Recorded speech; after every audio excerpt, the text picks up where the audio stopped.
Welcome back to the Well-Read Christian Podcast. I'm your host, Mark Stanley, and we have an exciting series ahead of us as we look at Friedrich Nietzsche, the German philosopher from the 19th century who changed so much, and the impact of his thought is felt today in a really dramatic way. But first, I would like to tell you some ways that you can support the podcast. Besides subscribing and checking every Thursday for new episodes, you can leave a review on iTunes, write some of your thoughts there, and it's also extremely helpful if you follow our social media accounts, Facebook, Twitter, YouTube. Liking and engaging with us promotes our content so that more people can find it. And then, last but certainly not least, go to our website, wellreadchristian.com. Check out the artwork that I have that goes along with various episodes, as well as extra quotes, summaries, and blogs written by myself and other contributors. I think you'll enjoy the content. Okay, so now we're going to talk about Friedrich Nietzsche.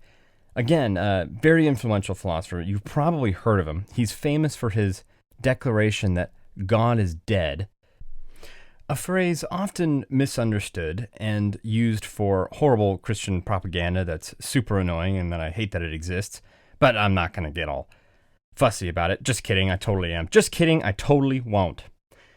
This phrase is often misunderstood because Nietzsche did not mean that the idea that God is dead is, he didn't mean by that that the belief in God is stupid and irrelevant and gone and atheism has won. It wasn't a triumphant statement that he was single-handedly defeating the influence of Christianity. It was nothing like that.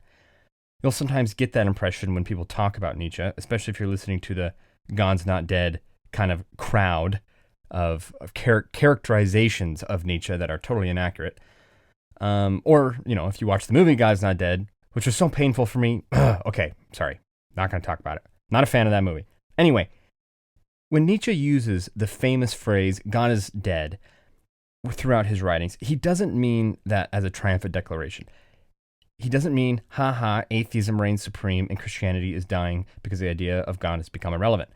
That's how Time magazine used the phrase in the famous cover in 1966, asking, quote, "Is God dead?" ? I'm sure you've seen that cover.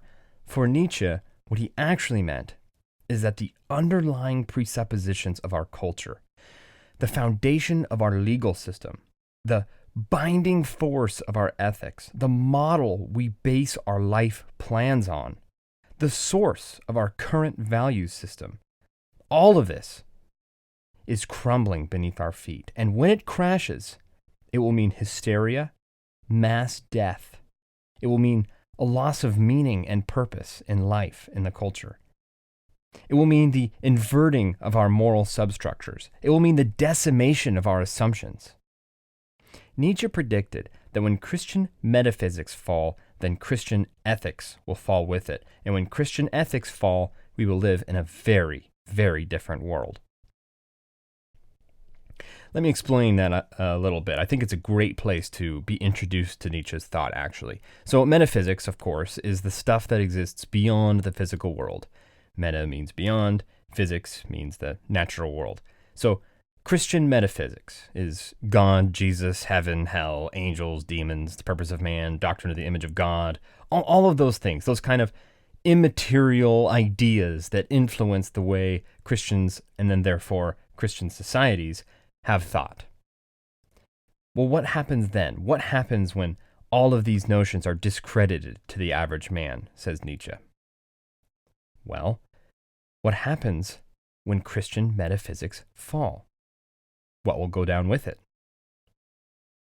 Well, most people had no idea, but Nietzsche claimed to know. He said, if Christian metaphysics fall, then Christian ethics will go down with it. Love your neighbor as yourself. Do unto others as you would have them do unto you. Obey your civil authorities, for God has placed them to punish evil and reward the good. The very concepts of good and evil in the first place, that's all bound up in Christian metaphysics. All of that is going to come crashing down. See, people don't think about where our morality comes from at all. You think we get the doctrine of equality from Roman culture? You think we got the emancipation of slavery from the Persians or the Greeks? Why did everyone go from being cruel and barbaric to civilized and rational. Do you think that was an accident? Do you think it happened overnight? No, we got most of that from the influence of Christianity in the Roman world after Christianity took over the Roman world around 200 AD. Suddenly, torturing your enemies and criminals on a cross until they suffocated to death seemed, quote-unquote, evil.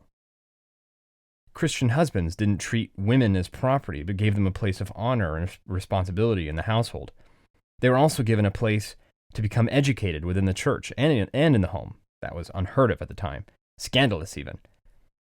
All of these things I'm just choosing as a surface-level, tip-of-the-iceberg examples to show how Christianity's influence over the culture began to dominate it and radically change the world.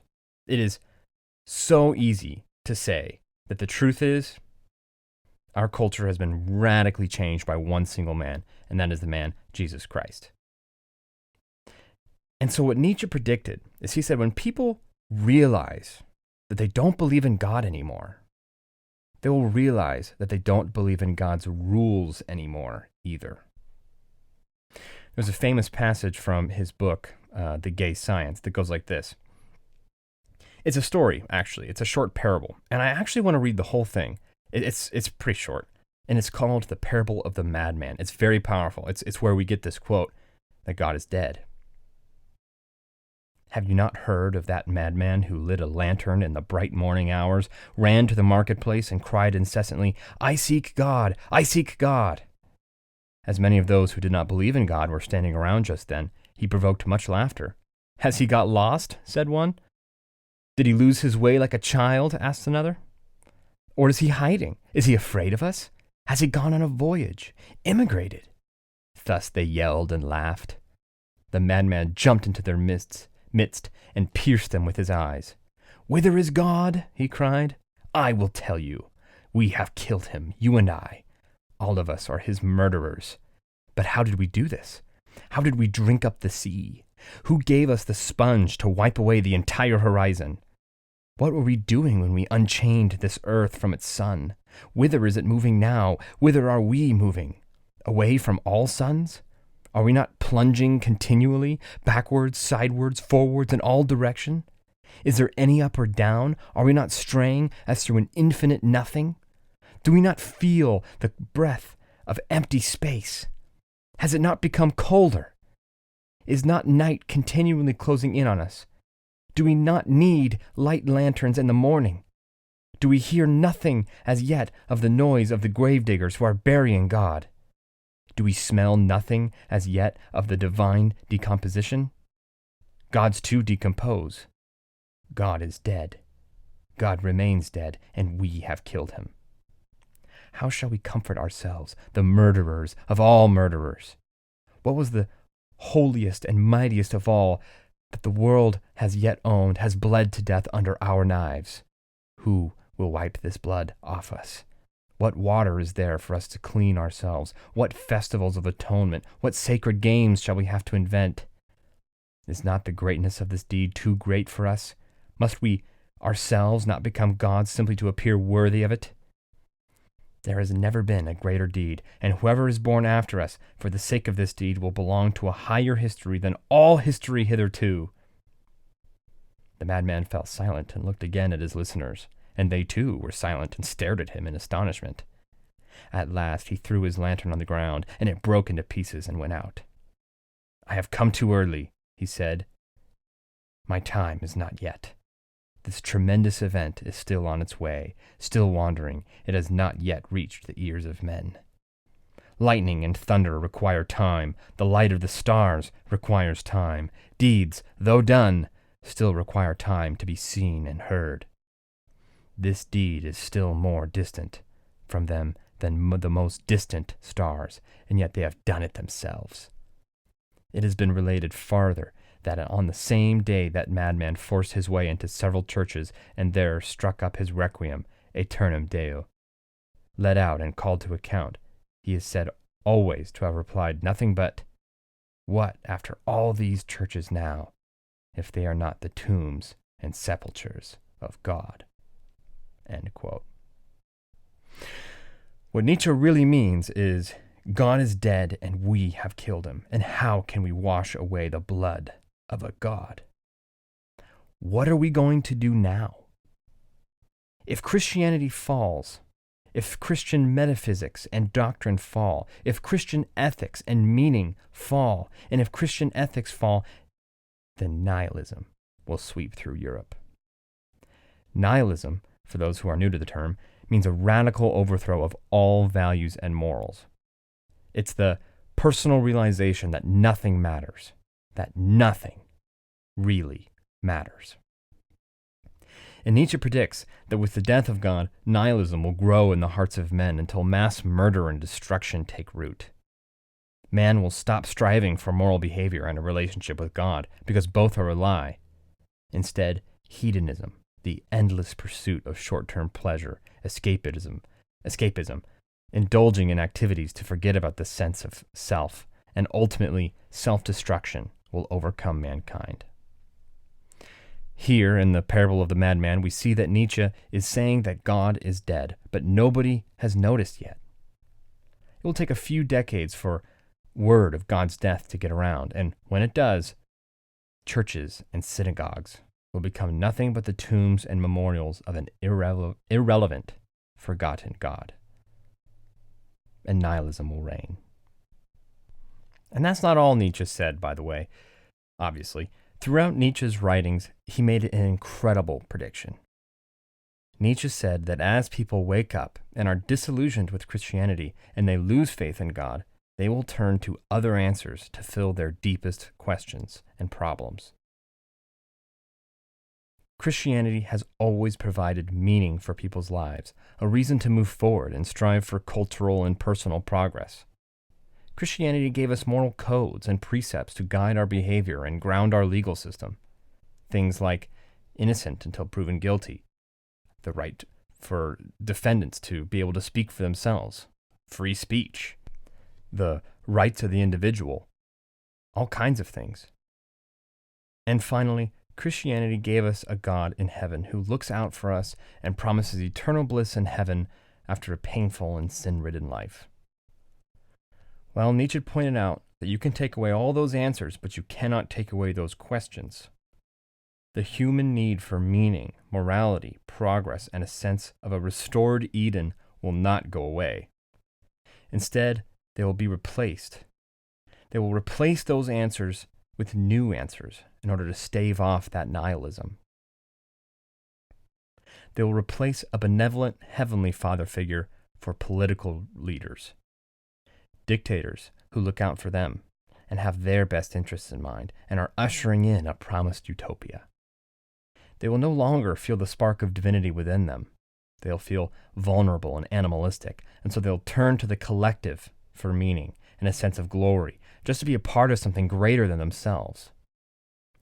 And finally, man will say that if they can't have heaven later, they will have it now, and they will wade through an ocean of blood, if that's what it takes, to see their utopia realized. Nietzsche predicted socialist regimes, autocratic dictatorships, and he predicted that the 20th century would be a century filled to the brim with blood as mankind woke up from the dream of Christian belief to find themselves balancing on a tightrope with nihilism and death to the right and utopianism and national tribalism on the left. Nietzsche was absolutely right. The dream of utopia gripped Nazi Germany, Soviet Russia, and Mao's China. The Russians saw an Edenic future with no poverty or suffering inflicted by capitalists.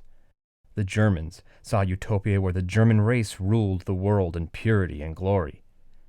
The Chinese saw heaven on earth if they could only destroy the relics of the past and give everything up for the promised future.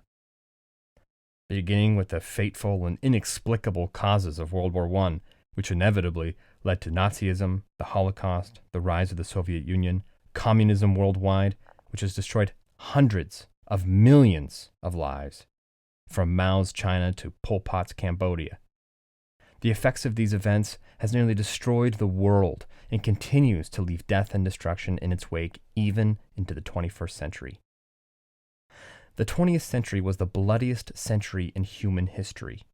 It saw more death and destruction than the previous 19 centuries combined. The ideological warfare stains our minds today and leaves the world pointing nuclear weaponry at each other 24/7, as each nation vies for power on an ever-shrinking globe. Nietzsche's predictions of the 20th century, as well as Fyodor Dostoevsky's similar predictions about political power and the vacuum of God, came true in an astonishing way. You have to be next-level genius to see what's coming 10 years from now, let alone 100 years from now. Nietzsche is that next-level genius. But Nietzsche saw the death of Christianity as a good thing. Perhaps the 20th century would be bloody, predicted Nietzsche, but in the destruction, man will leave Christianity behind, and a new set of moral codes will arise. Nietzsche predicted that one man would rise up amongst all others, a superman, an Übermensch, and he will create values for himself. He will give himself meaning, and he will take life by the horns and pave his own way, leaving the antiquated idea of a divine patriarch behind him. Nietzsche's Übermensch has yet to come. Interestingly enough, and I hesitate to draw this parallel too hastily and carelessly, Adolf Hitler saw himself as Nietzsche's Übermensch, a man who would grab hold of a will to power, a man who would slice through all obstacles, including conventional morality, religion, social dominance quarrels, the bombardment of nihilism, and all the rest. Hitler saw himself as the man who would reshape the world's values. After all, that was Nietzsche's vision. Here's a quote from Hitler himself. Quote, "I freed Germany from the stupid and degrading fallacies of conscience and morality. We will train young people before whom the world will tremble. I want young people capable of violence, imperious, relentless, and cruel." End quote. Now, to be clear, Nietzsche was not an anti-Semite, nor did he prescribe or condone mass killings or genocide or anything like it. But I'm not going to sanitize Nietzsche too much. The truth is that there is no inconsistency between Nietzschean philosophy and Nazism. Nietzsche was a ferocious thinker who was as cunning as he was radical, truly as brilliant as he was deviant. But Nietzsche would turn over in his grave if I called his philosophy compatible with any Christian sense of the term good or moral. Nietzsche wanted to watch Christianity burn, including all of its influence and so-called positive influences in the world. Here's a fun quote on what Nietzsche thought of Christianity. "I can think of no development that has had a more pernicious effect upon the health of the race, and especially the European race, than this Christianity. It may be called, without exaggeration, the supreme disaster in the history of European man's health. The only other development that can hold a candle to it has been specifically Teutonic. I refer to the poisoning of Europe with alcohol, which has kept pace with the political and racial ascendancy of the Germanic tribes. Wherever they instilled their blood, they also instilled their characteristic vice. Syphilis might be mentioned third, though a considerable distance below the other two in importance." End quote. So, in case you missed it, on Nietzsche's list of worst things to ever happen in the history of the world, number 1 is Christianity, number 2 is alcoholism, and then way down number 3 is syphilis.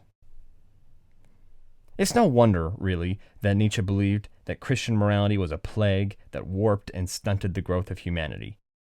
To finally tie off the parallel between Nietzsche and Nazism, though, do you know who else thought that Christianity was a plague that stunted the growth of humanity? You guessed it. Let me read a quote from Hitler again. Quote, "The heaviest blow that ever struck humanity was the coming of Christianity." End quote. Do you remember the last quote that I just read from Hitler? "I freed Germany from the stupid and degrading fallacies of what? Of conscience and morality. We will train young people from whom the world will tremble." I want young people capable of what? Mercy, leadership? No, capable of violence, imperious, relentless and cruel. That's what he wanted. He wanted young men who were cruel, who inflicted pain just for the sake of it. Here's another quote from Hitler.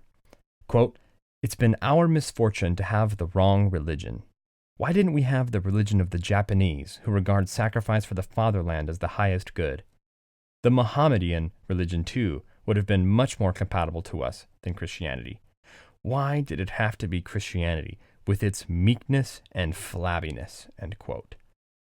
He's saying even Islam would have been better than Christianity. Do you see what he's saying? All Christianity's love and mercy and charity and appreciation for life is rubbish. And here's where Nietzsche's vision ends. For him, the survival of the species means we must overthrow the shackles of Christianity, and then we must stare nihilism in the face and overcome that too. And once we do, humanity can be truly free to achieve its infinite potential. You see, Nietzsche believed that as man became conscious and self-aware in our evolutionary process, we began asking ourselves these questions. Why do we exist? Why do I feel empty inside? What is the meaning of my existence? How am I supposed to behave? Christianity, and religion in general, then comes in and answers those questions. The only problem is that the answers were the complete opposite of what we needed to hear. The answers that Christianity gave stunted our growth. Instead of letting us accept the hard truths, we were babied and coddled by doctrines put forward by weak and pathetic people. Nietzsche wanted to cast off Christianity in its entirety, from the roots, and that meant reinventing our very notions of right and wrong. For Nietzsche, Christian morality is absolutely backwards. All of it is an excuse for weakness, submission, and finding meaning and purpose in the whole, in the collective, because you can't find meaning in yourself. The entire doctrine is built so that the weak can congregate and justify our own weakness to ourselves, and maybe try and shame those who are strong and belittle them amongst ourselves, so that we can say to ourselves, well, at least they are the evil ones and we are the ones loved by God. Even if we have to submit now. We are too weak and impotent to retaliate, and so we say to ourselves, that's okay, we're going to love our enemies. We're too afraid and small to overthrow a government, so we say, well, God has told us to submit to the government. We don't have the capacity to sleep with more than one woman, and so we say, well, I'm being faithful to my wife. We are unable to avenge ourselves, and so we say, I'm going to forgive and be the better man. And all of it is just a scam so that we can sleep at night and feel better about ourselves, as well as shame others. And this isn't just Christianity, although Nietzsche especially hates Christianity. All modern conceptions of morality are lies told by ancient, prey-like humans in order to identify predator-like humans. Just like a rabbit calls a fox evil, so too do Christians call a murderer evil. The truth is that killing is just a part of life, a part of reality. Same with raping, pillaging, and all the rest. This is just a part of the way things are. But Christians are weak, and we can't defend ourselves, and we're not able to fight off our predators. And we don't have the stomach to kill ourselves. And so, just like the rabbit is prey of the fox, and the prey calls the predators evil, Christians call things evil, and they call themselves good. But religion didn't just come with morality in order to justify weakness. They also did it to attack the true and the strong. Nietzsche says that the Jews who planted Christ and Christianity actually performed the most clever, devious, and masterful attack on humanity in order to keep it weak and feeble, just like they are. You can see this as a reflection of Hitler's views, or rather, I should say, you can see these views reflected in Hitler's, as I quoted earlier. Nietzsche says that the Jews have dominated the West so decisively that we are now absolutely blind to see the influence of their morality. Listen to this quote. Quote, Jesus of Nazareth, the gospel of love made flesh, the Redeemer who brought blessing and victory to the poor, the sick, the sinners. What was he but temptation in its most sinister and irresistible form, bringing men by a roundabout way to precisely those Jewish values and renovations of the ideal? One thing is certain, that in this sign Israel has by now triumphed over all other nobler values." End quote. So Jesus, the gospel, the idea that God dies for man in order to save him from sin and guilt and the wrath of God, is actually just bait. And once you accept that, you accept Christian morality, and then you've been gutted. You've lost the ability to see other, more noble goals, like strength and cruelty and self-centeredness and jealousy and hatred and whatever else. But let me back up. Nietzsche's view of religion is actually seated in a deeper substructure, which is Nietzsche's view of language. I just mentioned that, for Nietzsche, evil is simply what a rabbit calls a fox. But it turns out that all of language for Nietzsche is just an expression of power. Language is an attempt to frame the world and label it. Language is an individual's attempt at changing ideas and minds for your own benefit. After all, who is it that first invented words in human history? Nietzsche asks. When humans were evolving, who chose what sounds would represent what concepts? Is it not the most powerful and strong, decisive humans who were in charge and deciding what sounds would represent what concepts? Just so now, what language really is an assault on the mind instead of the body. Language is an attempt at getting in the head of your opponent and getting them to see things the way you see them. So as the ruling class determines language and dominates the weaker among the tribe, so too do the religious priest caste retaliate by inventing terms like good, noble, beautiful, powerful, happy, favored of the gods, holy, elected, just, righteous, good, evil, sinner, ugly, damned, redeemed. And the priest-like caste launches these words in order to put ideas in the heads of their enemies and weaken them and control them and eventually convert them. This view, by the way, heavily influenced the postmodern thinkers, which is the philosophy which dominates our universities and culture today. I am absolutely sure that you have heard and noticed this idea that language is simply an expression of power. The identity politics postmodernist view of language is that each human being belongs to a group, and that group is defined by something about you, whether it's your sexual orientation or your race or your gender or your ethnicity or whatever. And there's no such thing as a genuine exchange of ideas because each person is just a mouthpiece for their group. And your group identity is really the only important thing about you. That's why perhaps we would hire you based on your group identity, your race, your ethnicity, whatever. And groups can't communicate and cooperate because they're all just striving for power. And when two groups both want power, how else are they going to get it but start a war? You obviously can't change your group, and so whatever group you're a part of, that's the one you're with, and you got to fight for them. And if you're in a war, according to a postmodernist, you have two weapons: violence and language. They see language as an actual weapon. And why would you let your enemy utilize a weapon? You have to shut that down. If there's a debate, you have to protest. If there's a speech, you have to sound the fire alarms. You have to scream at the top of your lungs. You have to organize protesters. You have to go after their money, their advertisers, go after their families, their reputations. You have to show up at their house. You have to shout them down at restaurants and gas stations. You have to do whatever you have to do to make sure they cannot deploy their verbal weaponry, even if it means starting a riot or becoming literally violent. For the postmodernists, literal violence is justified to halt free speech because your speech was the first punch. My violence is the retaliation. It's perfectly justified, even obligatory.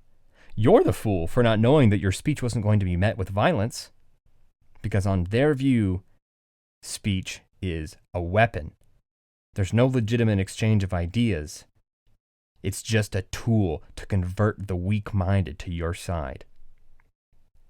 Jordan Peterson puts this very well when he says that you have to understand that the battle for free speech goes way deeper than whether or not an individual has the right to express their own ideas.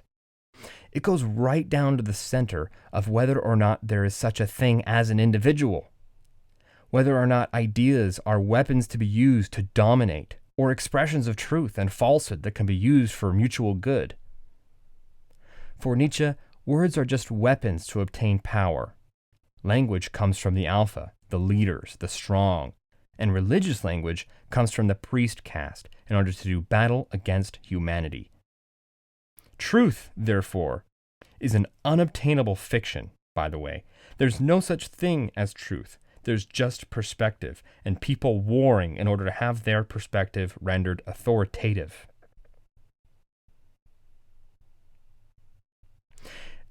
So most of that came from the first essay found in Genealogy of Morals. Religion, morality, language, that kind of a thing. And that makes sense because the purpose of the book is to explore where morals came from. The second essay found in Genealogy of Morals has to do with the concept of guilt. This is funny because last episode I posited that human beings know they're guilty. They don't need to be told they're sinners by a preacher because deep down we all know it. That's why we feel ashamed and inadequate and self-conscious all the time. I didn't really defend that claim, I kind of more just asserted it. And here comes Nietzsche to make the exact opposite claim, unsurprisingly. Let me read that quote. Quote, "Sinfulness is not a basic human condition, but merely the ethical religious interpretation of physiological distemper. The fact that a person finds himself guilty or sinful is no proof that he is so, any more than the fact that a person feels healthy is a proof of his health." End quote. So you see the argument. He's saying, look, just because you think that you're guilty or sinful doesn't mean that you are. Just like if you feel like you're physically healthy, that doesn't mean that you are. You might have cancer that you don't know about or something like that. But it's funny to me that he uses the analogy of physical health and its symptoms. It seems like he makes a great point at face value. Hey, just because you feel sick doesn't mean you actually are. After all, just because you're healthy doesn't mean you actually are. There's no correlation. Here, though, I kind of want to drop my chin into my hands really fast and go, really, Nietzsche? That's the best you got? Because while it's true that we oftentimes feel sick when we're actually healthy, and we actually feel healthy when we're really sick, and sometimes there's no correlation, it is very often true that when we feel sick, it is actually because we are sick, and when we're healthy, it's actually because we are healthy. I mean, isn't that just kind of obvious? Let me tell you, if I start feeling nauseous and achy and I have chills, it's probably because I'm sick. Similarly, if I feel strong and clear and energetic, I'm probably healthy. This isn't a guarantee, obviously. There are anomalies and our bodies can give us strange sensory information. But in most of our experience, for most of the time, our bodies literally have built-in sensory information to help us draw correlations between signs and symptoms and biological reality. Just because it's sometimes mistaken or illness can go unnoticed, that doesn't break the norm that it is our subjective experience which knows best. So as long as it's just Nietzsche and I making assertions without arguments, I'll let you decide on your own whether our own psychological experience is capable of determining our own moral standing. Because Nietzsche doesn't pursue it, so neither will I. Instead, he asserts an a priori rejection of the Christian notion of sin and explains guilt in another way. Guilt, says Nietzsche, is an expression of the creditor-debtor relationship, or the seller-buyer relationship. The entire essence of guilt is like when you were a kid on the playground and you're messing around with some of your friends and one of your friends accidentally hits you a little too hard.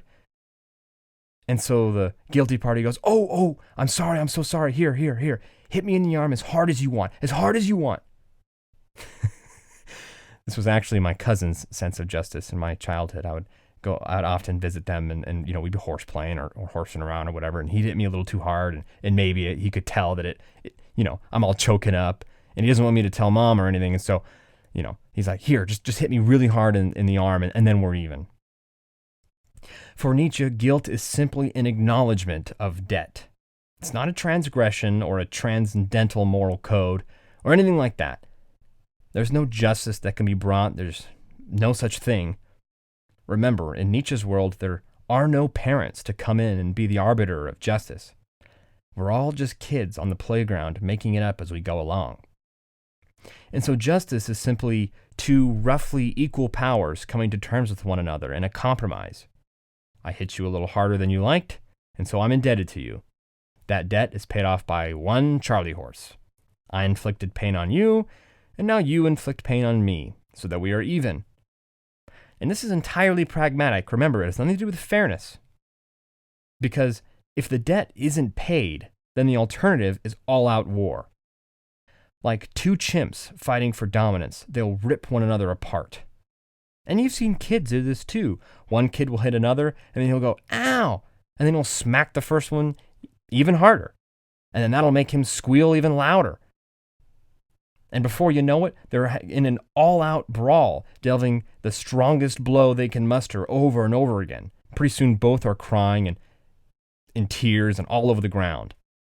And if their tiny bodies were capable of doing any more damage, if there were no parents around, it would get very, very ugly. Well, that's not good for anybody. And so, on Nietzsche's view, the guilty party volunteers a certain level of pain be afflicted upon him in order to satisfy the tempers of all parties involved. It's very important that you remember, though, this is not for anything like justice or equality. It's just a mutual agreement to recognize pain and inflict retaliatory pain without it devolving into mutually assured destruction. Nietzsche thinks that this idea of guilt, this indebtedness, is what early humanity felt about their ancestors. As descendants, they survived because of the successes of their ancestors, and so they owed them something, some sacrifice of some kind. This feeling of wanting to give a sacrifice, Nietzsche calls guilt. On this system, the more success, the more you feel indebted, the more guilty you feel, the bigger sacrifice required to appease your ancestors. And ancestors and tribal gods are interchangeable here. It's all the same to Nietzsche. It's just metaphysical gobbledygook that human beings project in order to give a voice, an anthropomorphized being into their needs, really. So Christianity, therefore, being the most successful tribal god, inflicts the most guilt and sense of indebtedness because they've been most successful. And most successful means they're most in debt. And if they're most indebted, that means they need a very large sacrifice. If the culture of Christianity wins out over all the others, then the indebtedness must be massive. All of this just to say that Nietzsche believes that once you accept that you have no responsibility or debt to God or your ancestors or anyone else, you are free from guilt. You don't have to accept the human sacrifice of Jesus Christ in order to appease the guilt that isn't even there. You don't owe your parents anything. You don't owe God anything. You don't owe your ancestors anything. You are free.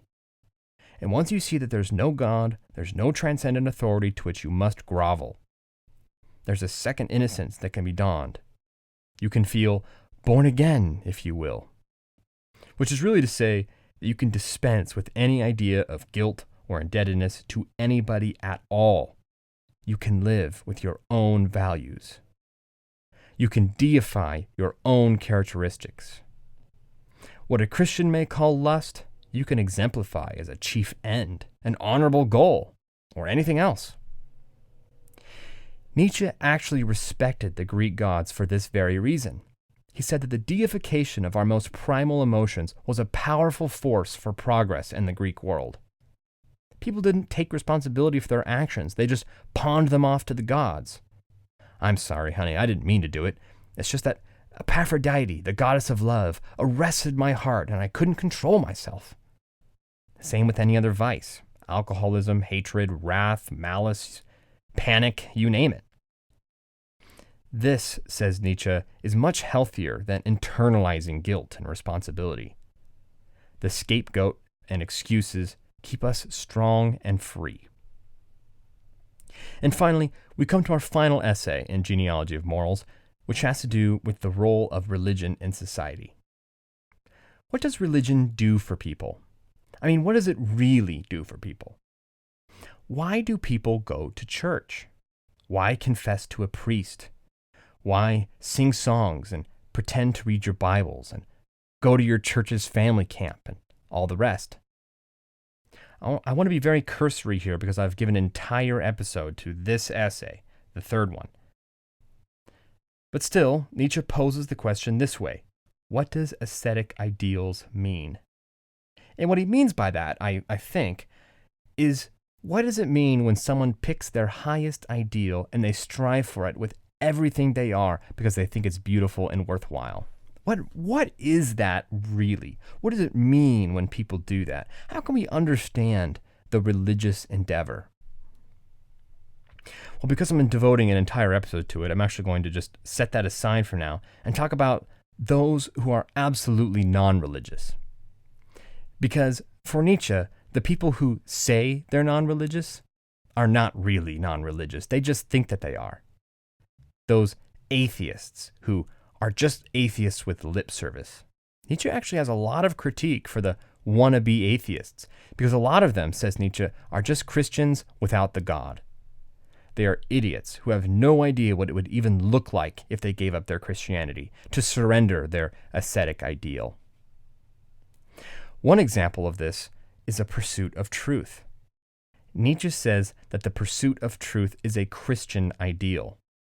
They're so bound up in science and theology, they write book after book, and debate after debate, and argument after argument. And so-called atheists are playing the Christian's game without even realizing it. Without God, says Nietzsche, there's no such thing as a category called truth. There's just experience. And those with the courage and the strength to define their experience with their will to power, to alter and shape the world as you see fit. That is the logical step from atheism, not the rabid and endless questioning, which only leaves an infinite regression of questions without answers. And now that I've told you this, I want to read you the quote itself because it's so powerful. It might have been hard to understand if I hadn't explained it first, so hopefully you'll understand it now, or at least get more out of it. Quote, "These proud solitaries, absolutely intransigent in their insistence on intellectual precision, these hard, strict, continent, heroic minds, all these wan atheists, antichrists, immoralists, nihilists, skeptics, suspenders of judgment, embodying whatever remains of intellectual conscience today, are they really as free from the ascetic ideal as they imagine themselves to be? I would tell them something which they cannot see because they are too close to themselves. It is they, precisely, who today represent the ascetic ideal, and it is they who are its most subtle exponents, its scouts and advanced guard, its most dangerous and elusive temptation. If I've ever solved a riddle aright, I would wager that this is a sound guess. These men are a long way from being free spirits, because they still believe in truth. Nothing is true, everything is permitted. Here we have real freedom, for the notion of truth itself has been disposed of. As for the absolute will to truth, which begets such abstinence, it is nothing other than a belief in the ascetic ideal in its most radical form, though an unconscious one. It is the belief in a metaphysical value, in the absolute value of the true, which stems from the ascetic ideal and stands or falls with it. Strictly speaking, there is no such thing as a science without assumption. The very notion of such science is unthinkable, absurd.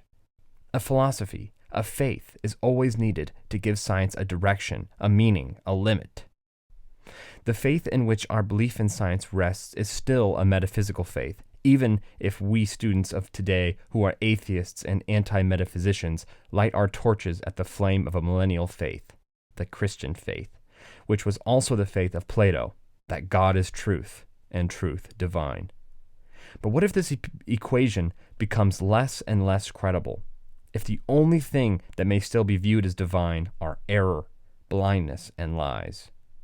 What if God himself turns out to be our longest lie?" End quote. And by that, he just as easily could have meant, What if truth itself turns out to be our longest lie? And so Nietzsche says that the pursuit of truth is a Christian pursuit, which ought to be jettisoned as the first step of a true journey towards atheism. Now, at this point, you might ask of Nietzsche, well, wait a minute. If you're not after truth, what is it exactly that you're doing?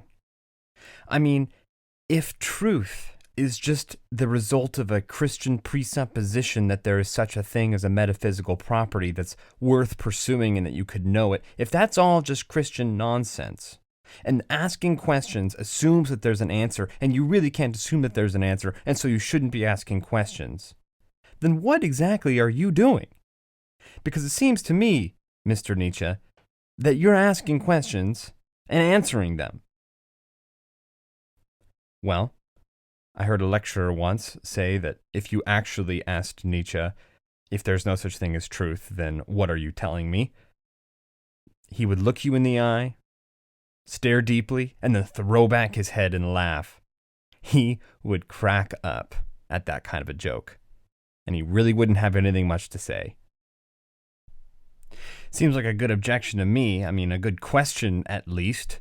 If Nietzsche says that there's no such thing as truth, then truth is just the expression of a Christian presupposition of asking questions and expecting an answer, and that's all rubbish. Well, then what in the world are you doing sharing your ideas? I mean, how can we presume that you're telling us the truth, Nietzsche, if there's no such thing as truth?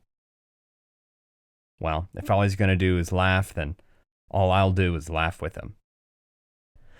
One final thing I think is noteworthy to end our introductory conversation about Nietzsche, God, and truth is that Nietzsche believed one of the reasons Christianity is doomed to fail is that it ate itself. Christianity gave this powerful cause of the universe, this intrinsic worth to human beings, this incessant need to study creation and unveil God's glory and understand God's mind. This, of course, is best expressed in the early Enlightenment and the scientific revolution, but also in the various writings of theologians who asked questions of their religious texts in order to find tangible answers about the nature of God. This incessant quest for truth, this question of why, ultimately led to Europe's collective realization of the bankruptcy of the Christian worldview, to provide the very truth that it itself promised. One last quote for you. Hopefully you can hang on. It's another good one. What is it, in truth, that has triumphed over the Christian God? The answer may be found in my gay science, the Christian ethics, with its key notion, ever more strictly applied, of truthfulness, the casuistry finesse of the Christian conscience, translated and sublimated into the scholarly conscience, into intellectual integrity to be maintained at all costs. The interpretation of nature as a proof of God's beneficent care, the interpretation of history to the glory of divine providence, as perpetual testimony of a moral order and moral ends, the interpretation of individual experience as preordained, purposefully arranged for the salvation of the soul. All these are now things of the past. They revolt our consciences as being indecent, dishonest, cowardly, effeminate. It is this rigor, if anything, that makes us good Europeans and the heirs of Europe's longest, most courageous self-conquest. Thus, Christianity as dogma perished by its own ethics, and in the same way, Christianity as ethics must perish. We are standing on the threshold of this event. After drawing a whole series of conclusions, Christian truthfulness must now draw its strongest conclusion, the way by which it shall do away with itself. This will be accomplished by Christianity's asking itself, what does all will to truth signify? It is by this dawning self-consciousness of the will to truth that ethics must now perish. This is the great spectacle of 100 acts that will occupy Europe for the next 2 centuries. The most terrible and problematical, but also the most hopeful of spectacles." End quote. Did you catch that prediction? This is the greatest spectacle of 100 acts that will occupy Europe for the next 2 centuries. the most terrible and problematical, but also the most hopeful of spectacles.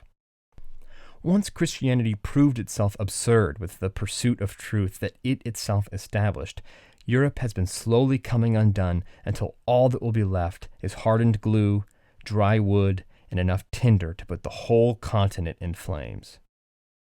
All I have to say is thank God the death of Christianity is taking much longer than Nietzsche predicted. Thank you for joining me on the Well-Read Christian Podcast. Be sure to tune in next week to hear more of Nietzsche's riveting views. Until next time.